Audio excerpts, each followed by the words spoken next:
अशा वेगवेगळ्या डेटाबेसमध्ये जे लोक अपात्र झाले त्यांना आपण अपात्र केलेलं आहे।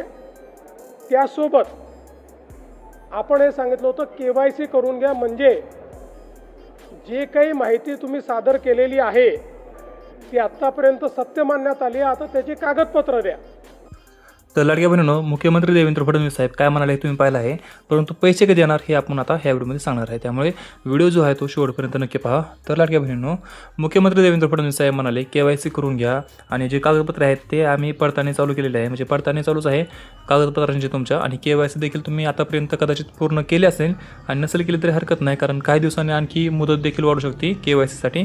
त्याचबरोबर आता पैसे कधी येणार, म्हणजे 1,500 रुपयाचा हप्ता कधी येणार ह्या चालू महिन्याचा, आणि 3,000 रुपये येणार की 1,500 रुपये येणार। तर सर्वात महत्त्वाची माहिती म्हणजे तुम्हाला ह्या वेळेस 1,500 रुपये तुमच्या खात्यामध्ये जमा होणार आहेत। म्हणजे रक्षाबंधनाच्या आसपास तुमच्या खात्यामध्ये 3,000 रुपयाची शक्यता तर आहेच, परंतु जर त्या टायमिंगला 3,000 रुपये नाही आलं तर येत्या काही दिवसांमध्ये तुमच्या खात्यामध्ये 1,500 रुपये जमा होऊ शकतात। आणि ते पण म्हणजे आता 15 तारखेच्या आसपास, म्हणजे 15 तारखेच्या आसपास म्हणजे अजून एक 2 ते 3 दिवसामध्ये तुमच्या खात्यामध्ये 1,500 रुपये जमा व्हायची शक्यता व्यक्त केली जात आहे, म्हणजे व्यक्त केली जात आहे। आणि काही महिलांच्या खात्यामध्ये पैसे देखील जमा झालेले देखील आहेत, त्यामुळे काळजी करू नका, तुमच्या खात्यामध्ये देखील येत्या 2 दिवसामध्ये पैसे जमा होणार आहेत। तर मित्रांनो, आजच्या व्हिडिओमध्ये फक्त एवढंच, आपण भेटू पुढच्या व्हिडिओमध्ये, तोपर्यंत जय हिंद जय महाराष्ट्र।